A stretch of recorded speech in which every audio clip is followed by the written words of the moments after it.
আসসালামু আলাইকুম। সাজ্জাদ আইটি স্কুলের পক্ষ থেকে তোমাদেরকে জানাই আন্তরিক শুভেচ্ছা ও অভিনন্দন। আজকে আমরা ইমেজ ট্যাগের ব্যবহার শিখব, কিভাবে ওয়েব পেজে ইমেজ ট্যাগ যুক্ত করা যায়। তো শুরু করার আগে একটি কথা বলবো, যারা আমার চ্যানেলটা এখনও সাবস্ক্রাইব করো না এখনই সাবস্ক্রাইব করো এবং পাশে থাকা ঘন্টা বলতে বাজিয়ে রাখো, যাতে পরবর্তী ভিডিও আপলোড করার সাথেই তুমি সবার আগে নোটিফিকেশন পেয়ে যাও। তো চলো এবার আমরা শুরু করি ওয়েব পেজে কীভাবে আমরা ইমেজ ট্যাগ যুক্ত করব।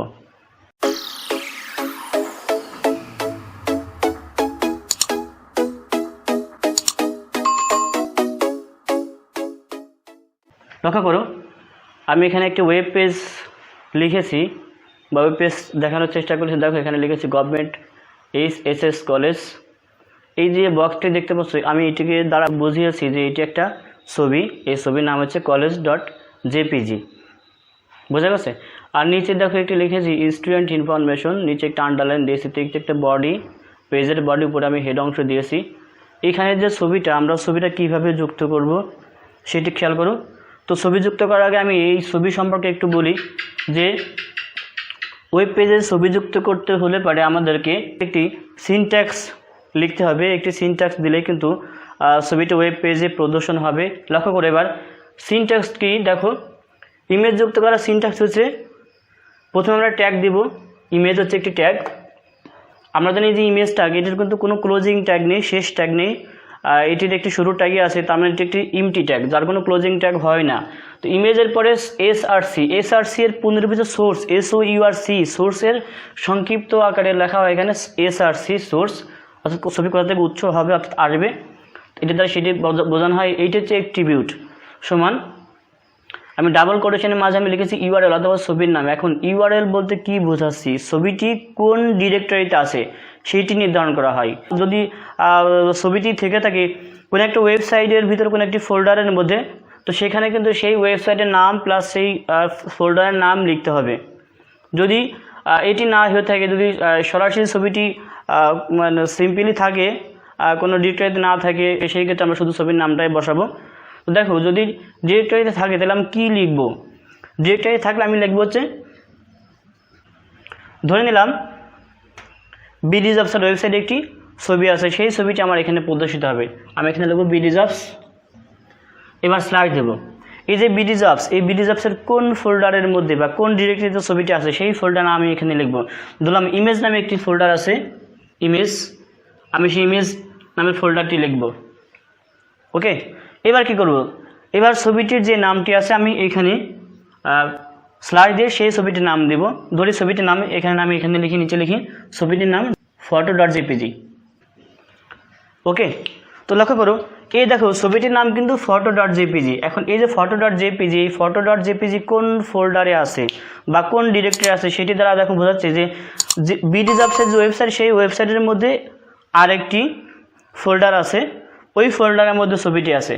তো সেই ক্ষেত্রে ইউআরএল বলতে কিন্তু আমি এই পুরো অংশটাকে বুঝিয়েছি যে এই www.bidjobs সাথে কোনো ওয়েবসাইটের মধ্যে থাকলে সেই ওয়েবসাইট অ্যাড্রেসের নাম আসবে, স্লাইড দিয়ে কোন ফোল্ডারে আছে বা পাথ আছে সেই পাথ বা ফোল্ডারের নামটি আসবে। যদি একাধিক ফোল্ডার হয়ে থাকে স্লাইডে আবার একাধিক ফোল্ডার দিতে হবে, তারপরে যে লাস্টে আমি ছবির নামটা দেবো। এইটি দ্বারা কিন্তু ইউআরএল বোঝাচ্ছি। ওকে, যদি অন্য কোথাও থেকে থাকে সেক্ষেত্রে আমরা এই পুরো অংশটি কিন্তু এই ভ্যালুর মধ্যে লিখবো। এটি কিন্তু ভ্যালু অংশ, ভ্যালুর মধ্যে আমি পুরো অংশটি লিখবো। তার মানে এই ছবিটি আমার এখানে প্রদর্শন হবে। কোথা থেকে আসবে? এই বিডিজবসের ওয়েবসাইট থেকে আসবে। বোঝা গেছে? আর যদি কোনো ডিরেক্টরি না থাকে, সরাসরি থাকে, সেক্ষেত্রে আমি শুধু এখানে ছবির নামটাই দিয়ে দেবো। যেমন এখানে লেখা আছে college.jpg, তো এখানে শুধু এখানে college.jpg আমি এখানে দিব। এখন খেয়াল করুন, আমি এখানে জেপিজি দিলাম, এই জেপিজির বিষয়টা আমি আসি, তারপর আমি এই দিকে আসি। লক্ষ্য করো, এই যে ছবি, প্রত্যেকটা ছবির একটি ফরম্যাট নাম থাকে, তাই না? তো সেই ফরম্যাট নাম না দিলে কিন্তু ছবিটি কখনোই প্রদর্শন হয় না। ছবিটি প্রদর্শন হতে হলে অবশ্যই ছবির ফরম্যাট নামগুলো দিতে হবে। দেখো ছবির ফরম্যাট নামগুলো কি কি, .jpg বা jpeg।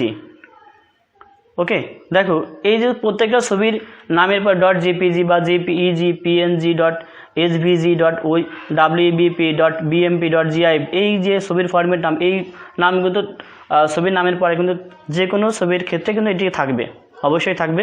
যদি ফরম্যাট নাম বা এক্সটেনশন নাম দেওয়া না হয় তাহলে কিন্তু ছবিটি প্রদর্শন হবে না।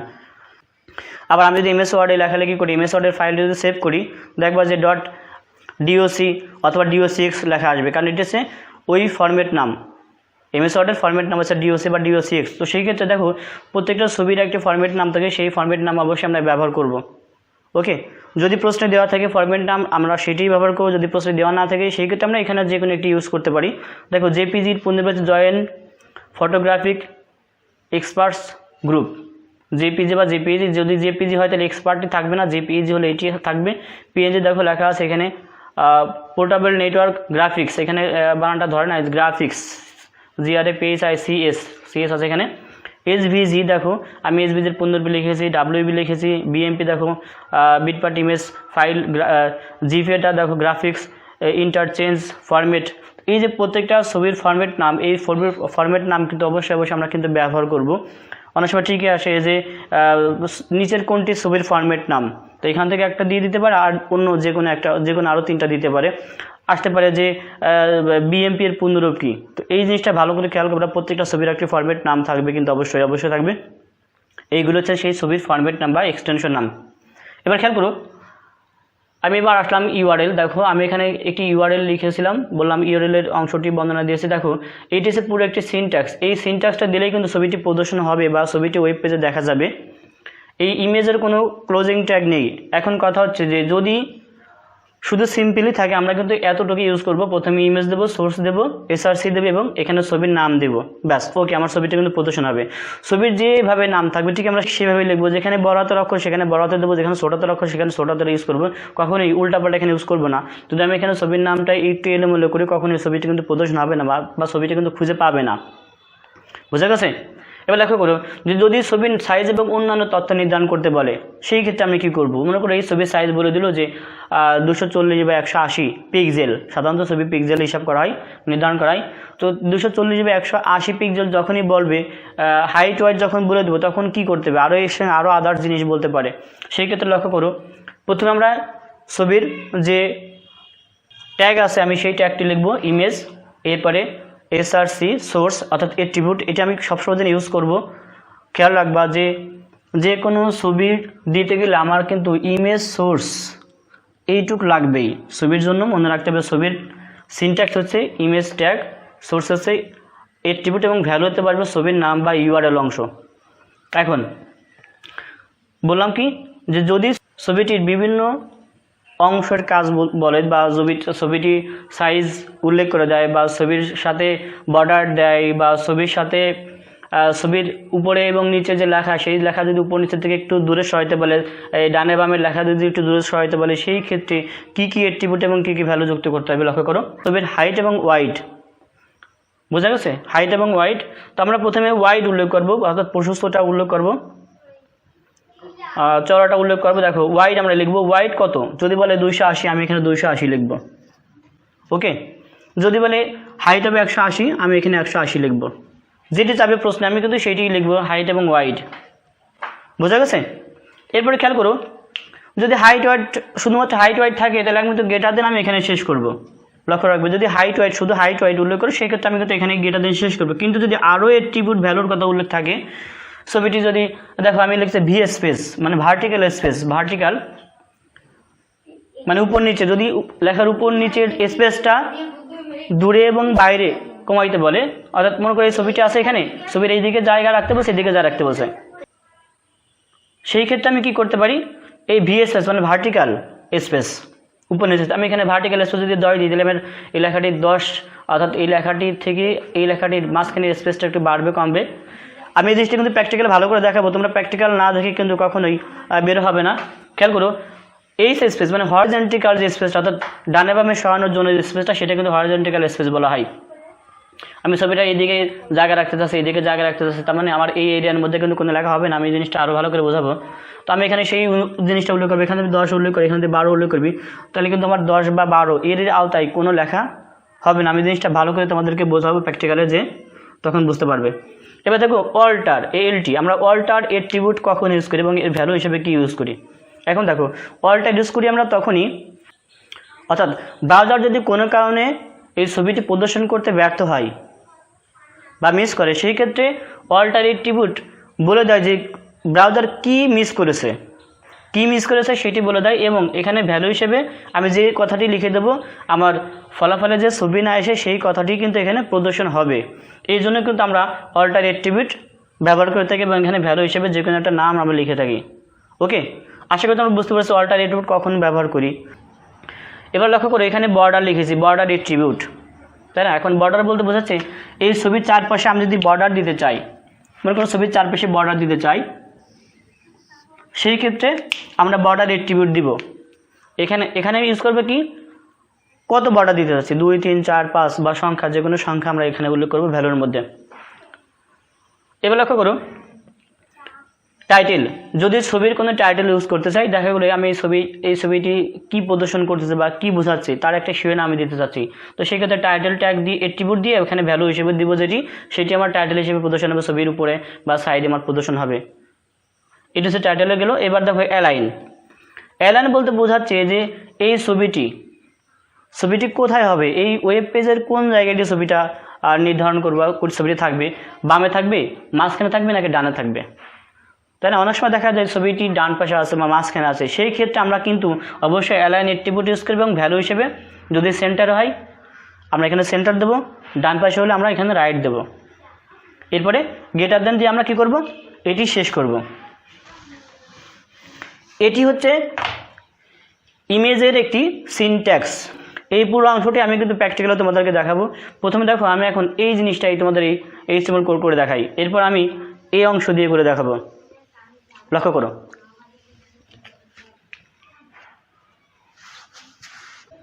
দেখো আমি এখানে কিন্তু টাইটেল ব্যবহার করেছি ইমেজ। তো প্রথমে আমি HTML দিয়ে শুরু করব। এবার আমরা হেড ইউজ করব, হেড ট্যাগ, যেহেতু আমার হেড অংশ রয়েছে হেড ট্যাগ ইউজ করব। এবার টাইটেল ট্যাগ ইউজ করব। টাইটেলের মধ্যে কি আছে, ইমেজ, আমি ইমেজটি লিখব, দেন টাইটেল ট্যাগটি শেষ করব। তাহলে আমার হেড অংশ শেষ হবে। এবার দেখো এটা হচ্ছে বডি অংশ, আমি বডি ট্যাগ দিয়ে শুরু করব। লক্ষ্য করো এই যে বডির মধ্যে দেখো গভর্নমেন্ট HSS কলেজ এই লেখাটা কিন্তু আমি ওয়েব পেজের মাঝখানে লিখেছি, যদিও এদিকে একটু বেশি চলে গিয়েছে, এদিকে কম আছে। লক্ষ্য করো এটি কিন্তু মাঝখানে লিখেছি এবং এটিকে একটু বড় করেছি। আমি আগে বলেছিলাম যে কিভাবে মাঝে নিতে হয়, কিভাবে বড় করতে হয়। দেখো আমি এখানে কোন কোন ট্যাগ সেক্ষেত্রে ইউজ করব। দেখো বড় করা যায় 3টি ট্যাগ ইউজ করে। একটি হচ্ছে হেডিং ট্যাগ ইউজ করে, 2 নম্বর হচ্ছে ফন্ট সাইজ অর্থাৎ ফন্ট ট্যাগ ইউজ করে, আর হচ্ছে হেডিং ট্যাগ ইউজ করে। তো যেহেতু এটি একটু বড় আছে এবং মাঝে আছে, আমরা হেডিং ট্যাগ ইউজ করে বড় করবো এবং এটিকে মাঝখানে নেব। তো ধরলাম এটি হেডিং 2 এর মধ্যে আছে, হেডিং 1 বা 2 যে কোনো একটি ট্যাগ ইউজ করা যায়, কোনো সমস্যা নাই। আমি হেডিং 2 ধরলাম, হেডিং 2। এবার খেয়াল করো ট্যাগ দিলাম। এবার যেহেতু লেখাটি কি আছে, বড় আছে, সেক্ষেত্রে বড় জন্য আমি হেডিং 2 ইউজ করেছি। এবার যেহেতু লেখাটি মাঝে আছে, আমি এর সাথে অ্যাট্রিবিউট উল্লেখ করবো অ্যালাইন। এবার ভ্যালু হিসেবে দেবো কি, লেখাটি মাঝের জন্য সেন্টার। ওকে, এইবার কি করবো, এই লেখাটি আমি লিখবো, এই পাশে লেখা যাবে, আমি নিচে লিখে জায়গা নাই। দিন এবার ট্যাগটি শেষ করব। ওকে, দেখো হেডিং ট্যাগ যখন শেষ হবে ব্রেকের দরকার নাই। এবার আমি এখানে যেহেতু ছবি আছে, ছবির যে সিনট্যাক্স বলেছিলাম ইমেজ, IMG, সংক্ষেপে IMG বলা হয়, ইমেজের সংক্ষিপ্ত রূপ হচ্ছে ইমেজ। এটি একটা ট্যাগ, এটা হচ্ছে এমটি ট্যাগ। এবার কী দেবো, অ্যাট্রিবিউট সোর্স। এবার ভ্যালু হিসেবে কী দেবো, দেখো বলেছিলাম যে যদি ছবির কোনো কন্ডিশন দেওয়া না থাকে, সেই ক্ষেত্রে কিন্তু আমি এখানে জাস্ট ছবির নামটি ইউজ করবো বা URL অংশটি লিখবো। এখানে দেখো শুধু একটা ছবির নাম আছে college.jpg, অর্থাৎ JPG ফরম্যাটের একটি ছবি। আমি এখানে সেই ছবিটার নামই লিখবো এখানে। দেন আমি গ্রেটার দেন শেষ করব। দেখো আমার কিন্তু ছবির কাজ শেষ। এইটি দিলেই কিন্তু ছবিটি চলে আসবে, কারণ আমি বলেছি যে ছবির কোনো ইমেজ ট্যাগের কোনো ক্লোজিং ট্যাগ হয় না, শুধু শুরুর ট্যাগটি থাকে। এবার কী করব, এই লাইনটি থেকে নিচে আনার জন্য আমরা কী করবো, এখানে ব্রেক ইউজ করবো। আমি এখানে নিচে ইউজ করি ব্রেক ট্যাগটি ইউজ করব। এবার দেখো নিচে কি লেখা আছে, স্টুডেন্ট ইনফরমেশন, এই লেখাটা কি আছে, এই লেখাটি দেখো আন্ডারলাইন আছে, তো সেই ক্ষেত্রে কী করব, ই ট্যাগ ইউজ করব। এবার লিখব স্টুডেন্ট ইনফরমেশন।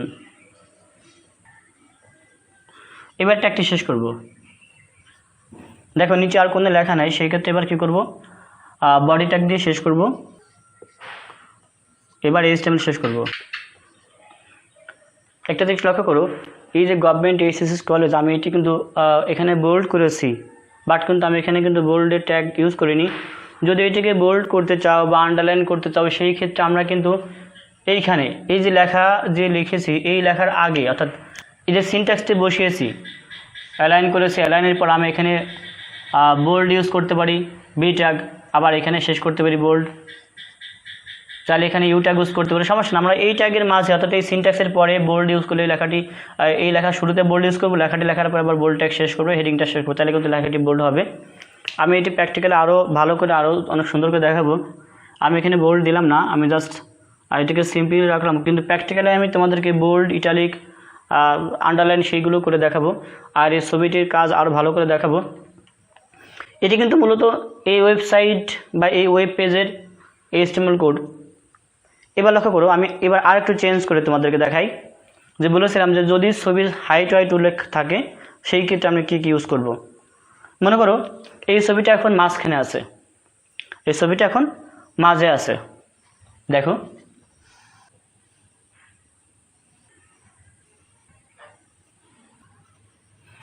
দেখো লিখেছে 280 × 160, তার মানে ওয়াইড হচ্ছে 280, হাইট হচ্ছে 160, উচ্চতা হচ্ছে 160, চড়া হচ্ছে 280 পিক্সেল। সাধারণত ছবি কিন্তু পিক্সেল হিসাব করা হয়।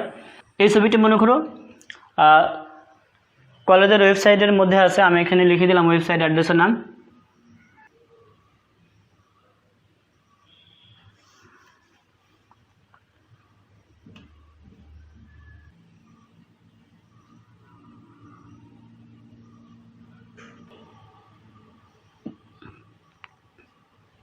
লক্ষ্য করো আমি এখানে ছবির সাইজ কিন্তু উল্লেখ করেছি, এবং ছবির সাইডে আমি একটু বর্ডার দিই,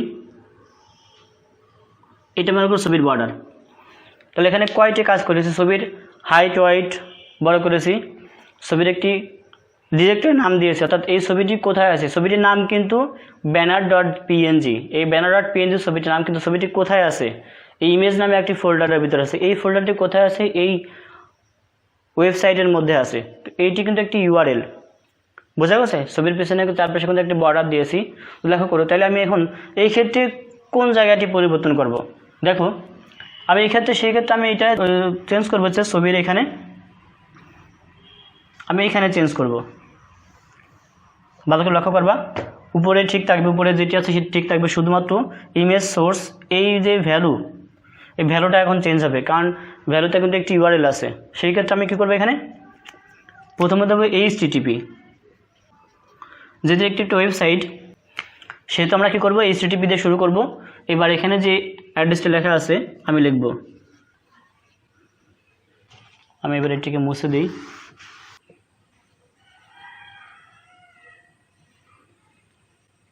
edu.bd/image/banner.png, তার মানে এই ছবিটার নাম হচ্ছে PNG।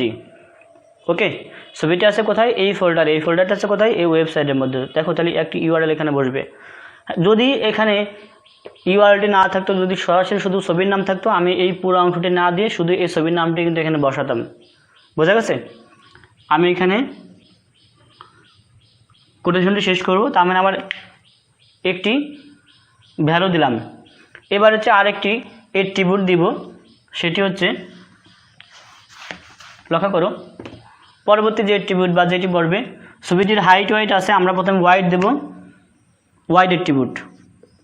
ওয়াইড হচ্ছে একটি, এটি কিন্তু একটি অ্যাট্রিবিউট। এবার ভ্যালু দেব, কত চেয়েছে এখানে, 280 পিক্সেলের হবে, আর হাইট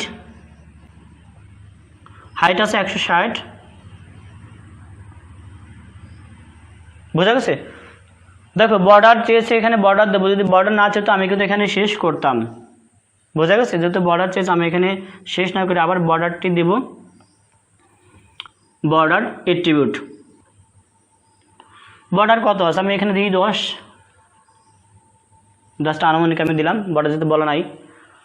এবার দেখো এই লেখাটি মাঝে আছে, তাই না, ছবিটি কিন্তু মাঝে আছে। এখন মাঝের জন্য কি করতে হবে, অ্যালাইন অ্যাট্রিবিউট দিতে হবে, সেন্টার। দেন আমি গেটার দেন শেষ করবো, কারণ আমার এখানে আর কোনো অ্যাট্রিবিউটের কাজ নাই। বোঝা গেছে, যে কয়টি অ্যাট্রিবিউটের কথা বলা থাকবে একটি ছবির সাথে, সেই কয়টি অ্যাট্রিবিউট এবং সেই কয়টি ভ্যালু কিন্তু এখানে বসাইতে হবে। এবার লক্ষ্য করে, এবার আমি এখানে ব্রেক ট্যাগ ইউজ করব, কারণ লাইনটি ভাঙার জন্য ব্রেক ট্যাগ ইউজ করবো, কারণ ছবির নিচে এবার লেখাটি আছে। এখন এই লেখাটি বাম থেকে ছিল, আমি এই জন্য এখানেই লিখবো, আন্ডারলাইন ছিল, এখানে ইউ ট্যাগ দেব, দেন ইউ ট্যাগটি শেষ করবো। এবার আমি বডি ট্যাগ শেষ করব, এইচটিএমএল শেষ করব। ওকে, আশা করি তোমরা সবাই বুঝতে পেরেছো আসলে কিভাবে একটি ওয়েব পেজে ছবি যুক্ত করা যায়। আশা করি তোমরা পুরোটাই বুঝতে পেরেছো। যদি বুঝতে সমস্যা হয়ে থাকে তাহলে চলো এবার আমরা প্র্যাকটিক্যালে যেয়ে দেখে আসি। আশা করি এবার তোমরা সম্পূর্ণটি বুঝতে পেরেছো কিভাবে ইমেজ ট্যাগ ব্যবহার করতে হবে। দেখো আমি প্রথমে নোটপ্যাডটি ওপেন করে রেখেছি। লক্ষ্য করো নোটপ্যাড আমি কিন্তু অনেকটা লিখে রেখেছি। ইমেজ ট্যাগের টাইটেল ট্যাগের মধ্যে আমি ইমেজটি লিখেছি, এবং হচ্ছে গিয়ে বডি ট্যাগের মধ্যে, অর্থাৎ বডির মধ্যে হেডিং দিয়ে অ্যালাইন করে রেখেছি। দেখো গভর্নমেন্ট রিসার্চ কলেজ আমি অ্যালাইন করে রেখেছি, অর্থাৎ সেন্টার দিয়ে রেখেছি। পরবর্তীতে দেখো ইমেজটিও আমি অনেকটা লিখেছি। ইমেজের মধ্যে এখন এখানে লিখবো যে ইমেজ ট্যাগের পরে আমি এন্ট্রি দিলাম সোর্স। এবার এখানে ভ্যালুতে দেব আমি যে ছবিটি এখানে ওয়েব পেজে প্রদর্শন করতেছি সেই ছবিটির নাম। এখন লক্ষ্য করো আমি নিচে দেখে আসি যে আসলে কোন ছবিটা আমি প্রদর্শন করব। তো আমি একটি ছবি ভিতর থেকে নিয়ে আসি।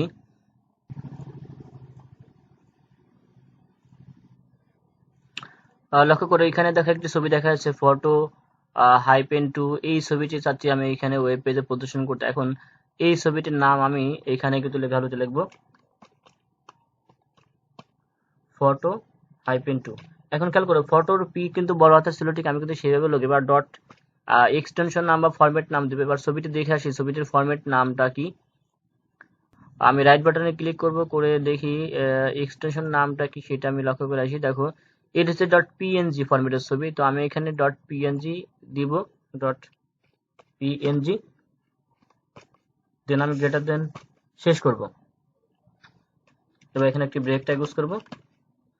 ব্রেক ট্যাগের পরে আমি নিচে যে লেখাটি ছিল এটা আন্ডারলাইনের মধ্যে ছিল, ইউ ট্যাগ ইউজ করব, অ্যাভেলেবল স্টুডেন্ট ইনফরমেশন। দেন আমি ট্যাগটি শেষ করব। বডি ট্যাগটি শেষ আছে, এইচটিএমএল শেষ আছে। এবার আমি এটাকে ফাইলটি সেভ করব, সেভ অ্যাজ থেকে সেভ করব। আমি নাম দেবো image.html। এটি একটি HTML ফাইল, এই জন্য আমি .html নামটি দিয়ে এবার সেভ করব। এবার এটিকে দেখব, ওপেন করে দেখবো আমার লেখাটি সেভাবে আসছে কিনা। তো লক্ষ্য করে এখানে কিন্তু ছবিটি আসে নাই, ছবিটি আসে একটি ছোট্ট একটি ঘর আসছে, অর্থাৎ ছবিটা কোনো প্রবলেম আছে, এর জন্য ছবিটি আসে নাই। তো এবার আমি ছবিটি চেঞ্জ করে দেখবো আসলে ছবিটিতে কি সমস্যা হয়েছে। অনেক সময় ছবি নাও আসতে পারে, ছবি প্রবলেম থাকলে আসে না। আমি আগে বলেছিলাম যে ছবিটি ঝামেলা থাকলে অনেক সময় আসতে নাও পারে। যদি সাইজ বড় থাকে সেই ক্ষেত্রে আসে না, সোর্স ফাইল ঠিক না থাকলে সেই ক্ষেত্রে আসে না। ফটোজ, দেখো এখানে লেখা আছে ফটোজ, আমি এখানে লিখেছি ফটো, এই জন্য দেখো আসে নাই। এখানে এসটা দিয়ে দেখি, এবার সেভ দিয়ে দেখলাম, এবার লক্ষ্য করো ছবিটি কিন্তু আসছে। বোঝা গেছে আমার সামান্য একটু ভুলের জন্য দেখো ছবিটি আসছিল না, ছবিটি কিন্তু এখন ফুল পেজ আসছে। এখন ফুল পেজ আসার কারণটা কি, দেখো নিচে কিন্তু স্টুডেন্ট ইনফরমেশন লেখাটি আসছে বাম কোনায়, এবং ছবিটি পুরো পেজ জুড়ে আসছে, কারণ ছবিটির যে সাইজ, হাইট এবং ওয়াইড আমি দেই নাই, মানে ছবিটি যেভাবে ছিল, অর্থাৎ যে ফরম্যাটে বা যে সাইজে ছিল ঠিক সেই সাইজে চলে আসছে, অনেক বড় দেখা যাচ্ছে। লক্ষ্য করি এবার আমি দেখব যে ছবিটির হাইট এবং ওয়াইড চেঞ্জ করে দিব, বা হাইট ওয়েট যুক্ত করে দিলে এখানে কি পরিবর্তন হবে বা ছবিটি কেমন দেখাবে। দেখো এই যে ভ্যালু আমি বলেছিলাম যে সোর্স অ্যাট্রিবিউটের পরে ছবির নাম দেব, দেওয়ার পর যদি অন্য কোনো কন্ডিশন থাকে এরপর আমি দিব, অর্থাৎ এই গ্রেটার দেন, অর্থাৎ গ্রেটার দেন আগে আমি ইউজ করব। আমি প্রথমে দেব ওয়াইড, আমি এখানে 280 পিক্সেল দিলাম। এবার হাইট দেব পিক্সেল। এবার দেখো গ্রেটার দেন শেষ করব। দেখো আমি এখানে গ্রেটার দেন শুরু করেছি, এর মধ্যে অ্যাট্রিবিউট ভ্যালু আছে, ছবির নাম আছে, ওয়াইড আছে, হাইট আছে, দিয়ে এবার গ্রেটার দেন এখানে শেষ করব। এবার এটাকে সেভ করে দেখব আসলে পরিবর্তনটা কেমন হয়, রিলোড দিয়ে দেখি। দেখো ছবিটা এখন দেখো ছোট হয়ে গেছে, অর্থাৎ আমি যে সাইজে চেয়েছি বা যে সাইজে দিয়েছি ঠিক সেই সাইজে কিন্তু আসছে। ছবিটা যেহেতু রাউন্ড ছিল আমি কিন্তু দিয়েছি 180, এখানে দিয়েছি 280, এই জন্য ছবিটি একটু অন্যরকম হয়েছে। আমি যেখানে 280 দিই তাহলে কিন্তু আমার ছবিটির একদম রাউন্ডটি হয়তো আসবে। তো দেখো ঠিক সেইভাবে আসছে। লক্ষ্য করো আর একটি জিনিস দেখো, এখানে ছবির বর্ডার দেওয়া ছিল, দেখো আমি এখানে বর্ডারটা যদি দিই তাহলে কিভাবে প্রদর্শন হবে। আমি এরপরে অর্থাৎ এই ভ্যালুর পর আবার একটি স্পেস দিয়ে দেব বর্ডার অ্যাট্রিবিউট সমান আমি বর্ডার হিসেবে দেব বর্ডার 5 দিলাম। এবার আমি সেভ করব বর্ডার অ্যাট্রিবিউট এবং ভ্যালু দিয়ে। দেখো চারপাশে কিন্তু বর্ডার, ছবির চারপাশে কিন্তু একটি বর্ডার আসছে, কালো কালারের একটি বর্ডার আসছে, 5 সাইজ দিয়েছে। দেখো দেখো বর্ডারটি একটু মোটা আসছে। এবার আরেকটা জিনিস দেখাবো যে ছবিটি ডান পাশে বা মাঝখানে নিতে হলে কি করতে হবে। আমরা জানি এখানে এই গ্রেটার দেনের আগেই আমাকে অ্যালাইন দিতে হবে, একটি স্পেস দিয়ে অ্যালাইন সমান আমি সেন্টার দেখাইছিলাম। এবার আমি রাইট এনে দেখি, রাইট। এবার সেভ করে আমি রিলোড দিয়ে দেখি আসলে রাইট ডান পাশে আসে কিনা। লক্ষ্য করো ছবিটিকে দেখো ডান পাশে আসছে, আমি যেভাবে বলেছিলাম ঠিক সেইভাবে আসছে। তো দেখো এই যে একটি ছবিকে ছবির সাথে দেখো ইমেজ ট্যাগের সাথে আইএমজি ইমেজ ট্যাগের সাথে সোর্স অ্যাট্রিবিউট এবং ভ্যালু হিসেবে ছবির নাম দিতে নাম দিলে কিন্তু ছবিটি প্রদর্শন হবে। কিন্তু আমি যদি ছবিটিকে সাইজ উল্লেখ করে দিতে চাই, ছবিটির হাইট এবং ওয়াইড উল্লেখ করতে চাই, সেক্ষেত্রে ওয়াইড আমি আগে ইউজ করবো। ওয়াইড হিসেবে ভ্যালুতে যত সাইজ পিক্সেল দেবো ঠিক ততই হবে, এবং হাইট হিসেবে যত দেবো আমি ভ্যালুতে ঠিক ততই আসবে। এবং হাইট এবং ওয়াইড যদি বাড়াতে চাই সেক্ষেত্রে বর্ডার অ্যাট্রিবিউট এবং ভ্যালু দেবো, না চাইলে দিব না। আর যদি ছবিটিকে ডানে বামে করতে চাই সেক্ষেত্রে আমি অ্যালাইন অ্যাট্রিবিউট এবং ভ্যালু ইউজ করবো। যদি না চাই সেক্ষেত্রে কিন্তু কোনো প্রয়োজন নাই। তো আরো অন্য অনেক কিছু দেখিয়েছিলাম, লক্ষ্য করো যে এবার দেখো এবার দেখো এই যে এইচএসএস কলেজ এই লেখাটি কিন্তু বোল্ড করে দেখাচ্ছিলাম, আন্ডারলাইন আমি এটা সেটি দেখি। এবার আমি এখানে বোল্ড ট্যাগ ইউজ করি, B tag U tag underline আমি একসাথে ইউজ করব, এবং ইটালিক ট্যাগ তিনটা ট্যাগে শুরু করব লেখার আগে, এবং এই যে লেখার পরে অর্থাৎ কন্টেন্টের পরে আমি ট্যাগগুলো পর্যায়ক্রমে শেষ করব। প্রথমে আমি শেষ করব আই, যেহেতু আগে আসছে আমি আইটাকে শেষ করব, আর পরে আমি ইউটা শেষ করব, এবং শেষে আমি শেষ করব হচ্ছে গিয়ে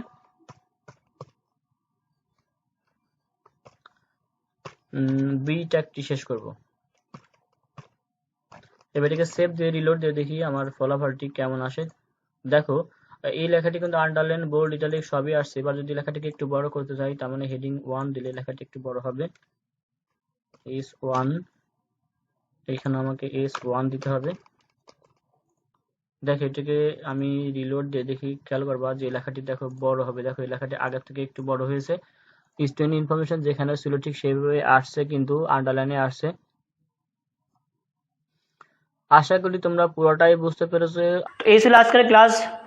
পরবর্তী ক্লাস দেখার আমন্ত্রণ জানিয়ে আজকের মতো এখানে বিদায় নিচ্ছি। সবাই ভালো থেকো, সুস্থ থেকো, সুন্দর থেকো। আল্লাহ হাফেজ।